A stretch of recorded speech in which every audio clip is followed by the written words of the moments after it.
Hi, happy Thursday. I am Allegra of Beyond Your Wildest Dreams, and I am here to help make your day a little bit better by teaching you something you might not have known about yourself that can make you more productive and save you time and energy. Because who can't use more time and energy?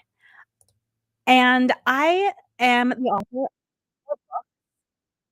They're all workbooks, actually.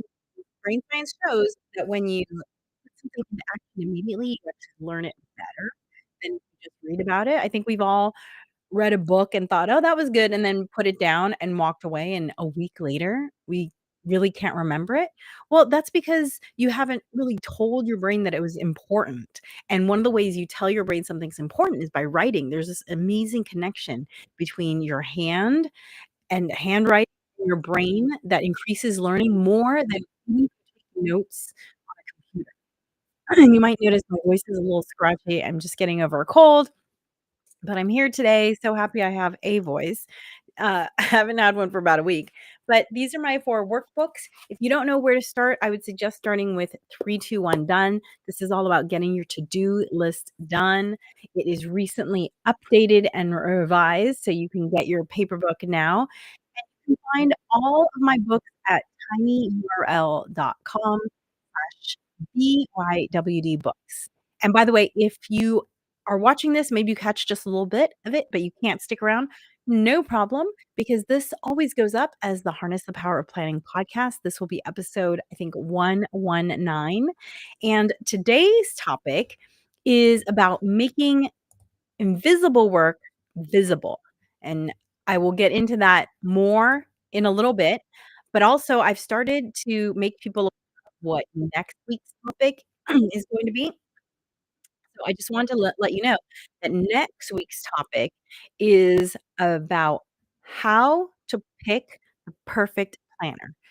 I know it seems early, so this is me kind of planting a seed about maybe it's time to get your 2026 planner. I've already have mine. Actually, it's right here.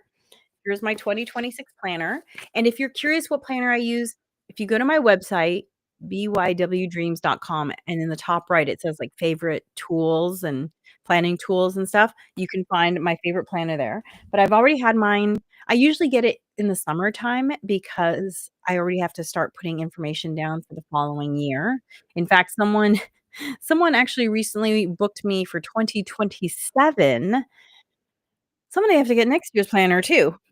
Right now, it's just written in the December 2026 placeholder in that month, but I'm gonna have to, yeah, get the next one. So, planting a seed that you wanna start thinking about using a planner, and that's why I wanna talk next week about how to pick the perfect planner because the perfect planner is the one that you're gonna use, and I love this planner, but hey, maybe it's not the perfect planner for you. So I'm gonna talk about how to pick the perfect planner next week, so tune in for that, and I'm also going to, talk about in 2 weeks, I'm gonna talk about something called your chronotype, which has to do with when are you most productive based on your natural sleep and wake cycles. Okay, so those are the next 2-week topics. I hope you can join me. And again, you can always find the Harness the Power of Planning podcast wherever you listen to your podcast. And if you're joining me live, feel free to chat wherever you're watching Facebook, Instagram, YouTube. I will see those comments and I will respond to them. So, thank you for joining me today. As usual, I'm going to start with picking a little card from my deck of goodies here. I always love what these cards make me think about because it always seems to be so topical, and I never look in advance, so I don't know what's coming. So I always pull from the back. Follow what you love, and it will take you where you want to go. Follow what you love, and it will take you where you want to go. Natalie Goldberg. Oh, I love that. Follow what you love, and it will take you where you want to go. You know, for those of you who've heard my story, you know that for many, many years, I owned a store called Green& and Greener. It was a one-stop eco shop, and I loved it. Every day that I walked into that store, it was like walking into a dream. Like, I had dreamt about it. I had pictured it in my mind for so long. I knew where everything went. When I walked into that store, it was like déjà vu because I had been living it for so long in my head, and it was every day was fantastic. I felt like I was living my mission.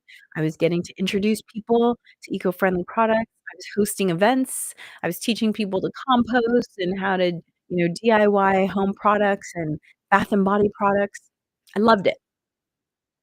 And, I was following what I loved, which is I love educating people. I love living, a not healthy lifestyle, which means non-toxic in a lot of ways, right? So I love living a healthy lifestyle, and it really did take me where I wanted to go. I created an amazing community. I met so many fantastic people, people I still know today, even though my store has now been closed for 13 years. Now, if you haven't heard my story, the quick spoiler alert is that when I opened my store, certain online shopping portals only sold books, and there was no such thing as a smartphone. So when I closed my store, it was because the online shopping portals were selling everything, and people were coming in with their smartphones and saying, "Hey, this is the price on this place. Can you match it?" And of course, I couldn't. And the thing is that one of the things I got to do a lot when I owned the store was a lot of public speaking, a lot of educating, a lot of training around sustainability, which honestly is still so needed, but anyway. And so really it was planting seeds for what I do now. And the fact is that I've come to realize that I actually like educating more than I like having, like, physical products. Like, this is these are physical products, but see how small they are? I don't really have to, like, keep track of them the way I did when I had a 1,300 square foot store and $50,000 worth of inventory and very, very different. So, I do feel that by following what I love, it got me where I wanted to go because now I'm here again educating people, talking about what I love, which is basically what I love is understanding the things that make us human. I was an anthropology student in undergrad. I've always been fascinated by that whole nature nurture question,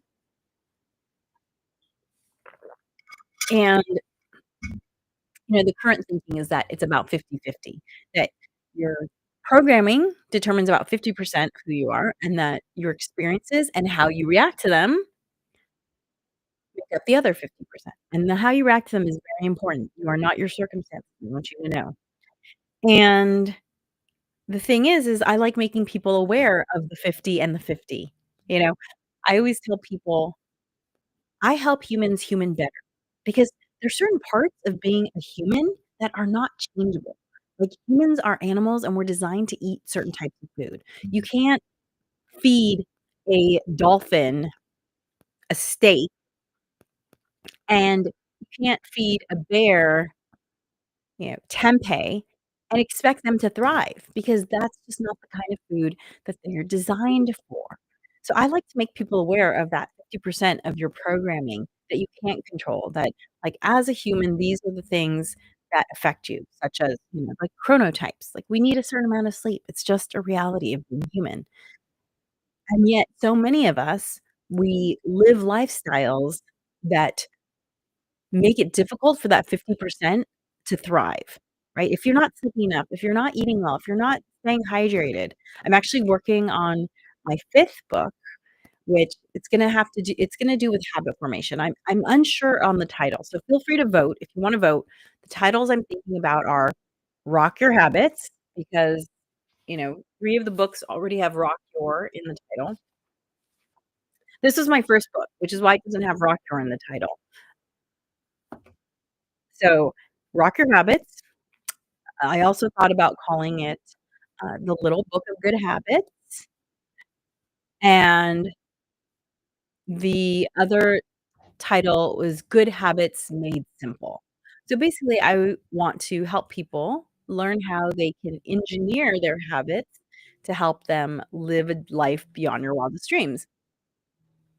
So, I'm actually writing something right now, and it was talking about, a lot of people have this goal of drinking more water, and it's a great goal because mild dehydration has been shown to have so many consequences, including, and I'm not a doctor, nor do I play one on TV, but you'll see in the book, I quote all my sources, so you can look it up there, but mild dehydration has been shown to create, low energy, increased allergy experiences, uh, premature skin aging, low blood pressure, all sorts of things. Anyway, you just as a human, you just need to drink a certain amount of water, and so, I always tell people that I'm trying to help them understand the 50% that you can't really change because 'cause you're a human, but then I'm also trying to help people understand the 50% that they can control in order to live a life that is as they want it to be and not just reacting to a life. So, yes, going back to the quote I pulled, Natalie Goldberg, "Follow what you love and it will take you where you wanna go." I love the whole nature nurture thing. I love telling people about the 50% really not in our control and the 50% that is in our control because I just want to help people. I wanna help human better. This is why when people ask me, "What industries do you like to work with? Where do you like to train?" If your industry has people in it, I can probably help them. I'm your gal. So, thank you for that quote, Natalie Goldberg. I love that. As you can hear, my voice is a little I feel like an old school, like, vaudeville actor doing that, but it works. It's so good. Okay, so today's topic is about making invisible work visible. Now, the term invisible work, I feel like kind of has some different meanings, but the way I wanna talk about it is that when it comes to planning, I find that a lot of people only write the due date into their planner. So just to give you an example, let's say you're planning a dinner party and you write on October 1st, 6 p.m. dinner party. So you write that in your planner. I'm just giving a little example for those watching tonight, watching on the screen, right? So dinner party, October 1st, 6 p.m. They write that down, but they don't write down, "Oh, well, 2 weeks before, I need to pick the guest list," right? So before you can even have the dinner party, there are all these steps that have to happen before the dinner party, such as picking the guest list, inviting people, figuring out what you're gonna serve, grocery shopping for what you're gonna serve, getting the house together, setting the table, cooking the food, getting dressed, picking out your outfit, right? Getting dressed. And then afterwards, there's also the the cleaning up that's required from a dinner party. So what I suggest to people is that they make the invisible work visible. Put it in your planner. Whenever I host a dinner party, I put in my planner all the maybe a dozen items that need to happen to make the dinner party happen, right? Yes, of course, I choose by the way, choosing a date, there's a whole nother thing. Have you chosen a date for the party that you wanna have? Have you talked to whoever you live with to see if they're okay with you having the party on that date? See, this is all invisible work that doesn't get talked about, and it's taking up capacity in your brain, like, "Oh, I gotta pick a date for the dinner party. I gotta pick a date for the" like, you might not think you're using up energy that way, but you are. And so what I'm saying is pick write down all these things in your calendar, in your planner, whether it's a digital planner or your phone or it's a physical planner. I'm definitely a fan of the physical planner. Put it all down. Put down, you know, talk to my whoever I live with about having a dinner party. Pick a dinner party date. Figure out the guest list. figure out the menu, go grocery shopping, clean the house, figure out what to wear, set the table. Write it all down in your planner on the day you want it to happen. People love these lists, to-do lists. That's what the to-do list book is all about. But rather than just creating a list, give it a date, give it a time. Go grocery shopping 5 days before at a time that works for you. Just put that in your planner and then you don't have to think about it anymore. It saves you so much time and energy doing this way. So let's do another example. Let's say that you have a meeting with a new client. And so you write down in your planner, October 1st, 10 a.m., meeting with new client. Okay. But again, that's just the event itself. This new client, where did you meet them? You probably attended a networking event 3 weeks before. And then after you attended that networking event, maybe the next day you connected with them on LinkedIn. And maybe 3 days later, you sent them an email and saying, hi, it was great. Maybe if they haven't answered you on LinkedIn. And then maybe you do some research on them. And a week later, you say, hi, I was doing some research. I was thinking about you. I thought of a way that we could support each other's business. And I'd love to have a conversation with you.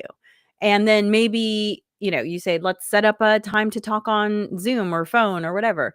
And then a few days later, you do that. And then maybe 2 weeks later, you say, hey, I was thinking about you some more. Put some stuff together. I'd love for us to get together in person. Right. So all these things had to happen before that 10 a.m. meeting with the new client.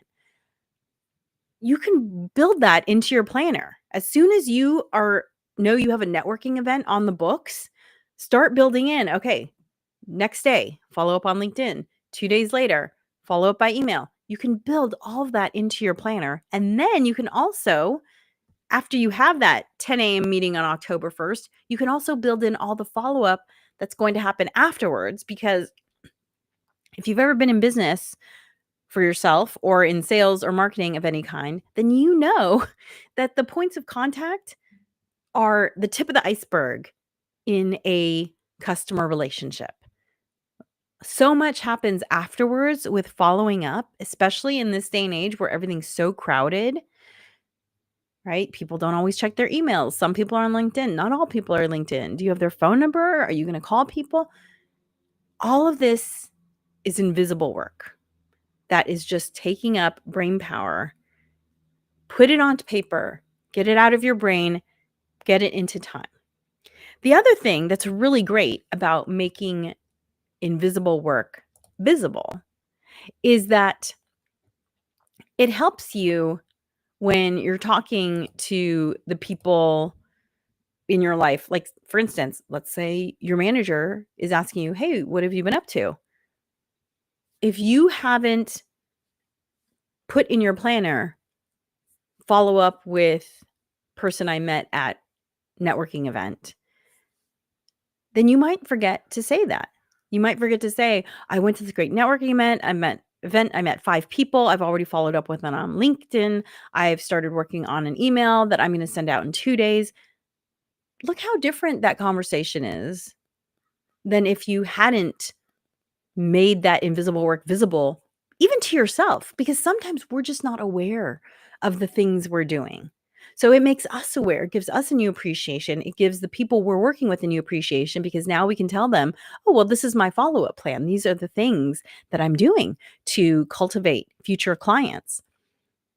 It helps make those conversations with your managers that much easier. And then when you have to do your annual review or quarterly review, whatever your company does, you have all these things in your planner that you can now look at and say, oh, okay, I followed up with 150 people that converted into 10 new clients. Now you have that documented in your planner so that when you have to write your review, you can grab that information so easily now and turn it into numbers, because it's so much more powerful if you say, followed up with 150 people, landed 10 new clients. You can actually calculate your, return on investment with the time spent. And you can see, are you getting better at it? Are you getting worse? Is it a slow time? It gives you so much more information than if you are not documenting all of that invisible work.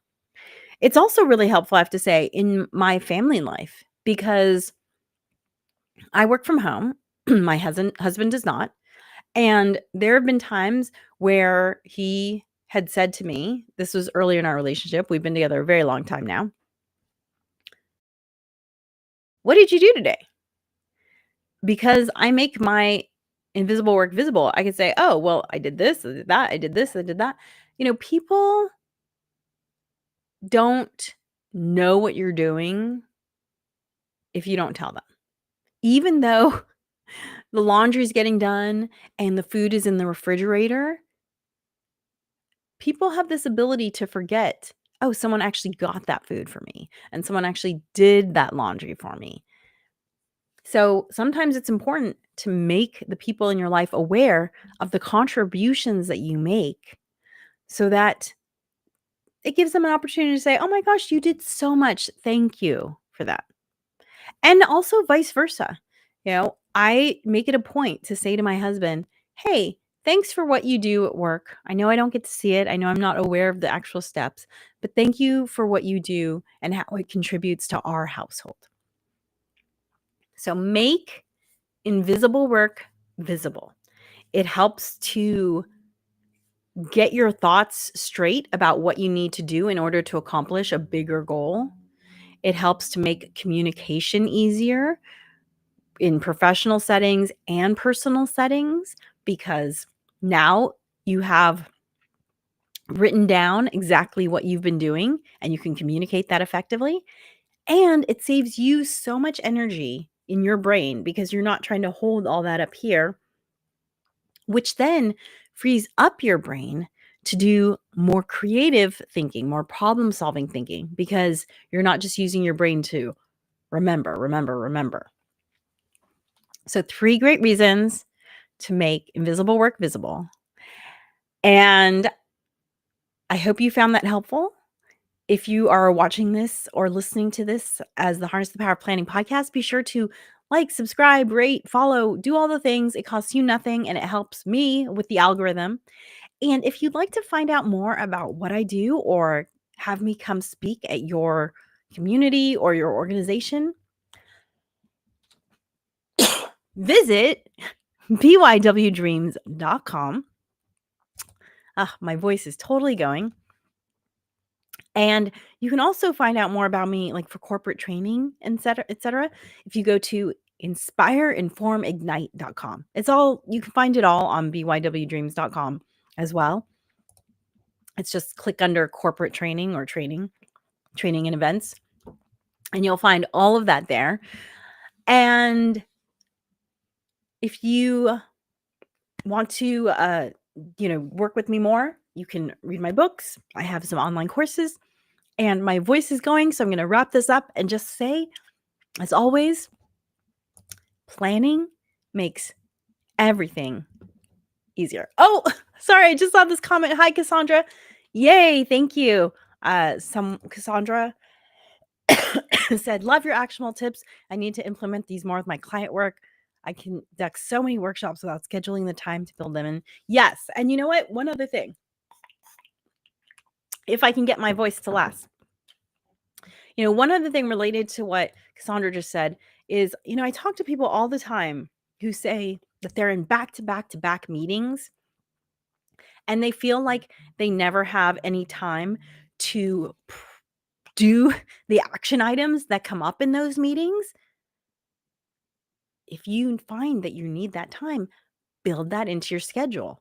Maybe cut meetings to 50 minutes so that you have 10 minutes to process before your next meeting, or maybe even cut a meeting to 45 minutes so you have 15 minutes to process. Or if you have an hour-long meeting, build in a 30 to 60-minute buffer before your next meeting so that you can do those action items. I mean, I don't know about you, but when I'm on a call with someone, inevitably I have action items I need to work on immediately. I need to get them a book I told them about, or I need to get them an estimate for a training. I wanna work on that when it's fresh, when the conversation is fresh in my mind. I don't wanna then jump into another conversation with somebody and then, "Wait, who said what? When?" So, it's interesting, I've become really familiar with the association industry recently. I did a training at a national conference, and associations are anything that has an association in the title.